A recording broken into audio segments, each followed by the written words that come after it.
Hello दोस्तों, last mile approach के इस यूट्यूब हिंदी चैनल पर आपका स्वागत है। आइए देखते हैं टॉप 5 स्टैटिक और डायनेमिक एमसीक्यू सीरीज जो यूपीएससी और पीएससी 2022 के लिए बहुत ही महत्वपूर्ण है। पहला प्रश्न, सही कथन का चुनाव करना है। पहला स्टेटमेंट, दादा भाई नौरोजी ने एक Anglo Gujarati paper Rast Goftar the truth teller का संपादन किया। जी हाँ, पहला स्टेटमेंट सही है। दूसरा स्टेटमेंट, उन्होंने धर्म मार्गदर्शक पत्रिका भी शुरू की। जी हाँ, सेकंड स्टेटमेंट भी सही है, इसलिए ऑप्शन सी दोनों ही सही है।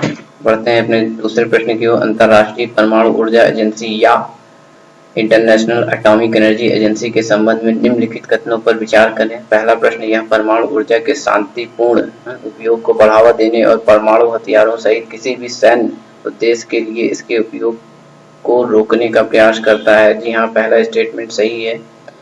यह शांतिपूर्ण उपयोगों को बढ़ावा देने और परमाणु हथियारों सहित किसी भी सैन्य उद्देश्य के लिए इसके उपयोग को रोकने का प्रयास करता है। पहला स्टेटमेंट सही है। दूसरा स्टेटमेंट, यह संयुक्त राष्ट्र परिवार के भीतर दुनिया के शांति और विकास के लिए परमाणु संगठन के रूप में व्यापक रूप से जाना जाता है। जी हाँ, दूसरा स्टेटमेंट भी सही है। तीसरा स्टेटमेंट, इसका मुख्यालय ऑस्ट्रिया की राजधानी वियना में स्थित है। जी हाँ, तीसरा स्टेटमेंट भी सही है, इसलिए ऑप्शन ए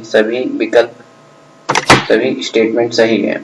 बढ़ते हैं तीसरे प्रश्न की ओर। भारतीय संविधान के किस अनुच्छेद के तहत सर्वोच्च न्यायालय को न्यायालय की अवमानना के लिए दंडित करने की शक्ति प्राप्त है? Option A article 101, option B article 127, option C article 129, option D article 139 और इसका सही विकल्प है ऑप्शन सी अनुच्छेद 129 के अंतर्गत सर्वोच्च न्यायालय को न्यायालय की अवमानना के लिए दंडित करने की शक्ति प्राप्त है।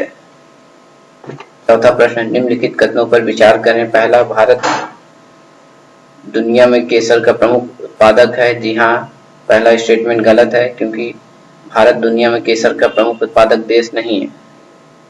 दूसरा स्टेटमेंट, हिमाचल प्रदेश भारत में केसर का सबसे बड़ा उत्पादक देश है। दूसरा स्टेटमेंट भी गलत है, क्योंकि हिमाचल प्रदेश नहीं, जम्मू कश्मीर भारत में केसर का सबसे बड़ा उत्पादक देश है। तो इसलिए ऑप्शन ए कोई भी स्टेटमेंट सही नहीं है, इसलिए ऑप्शन ए कोई नहीं।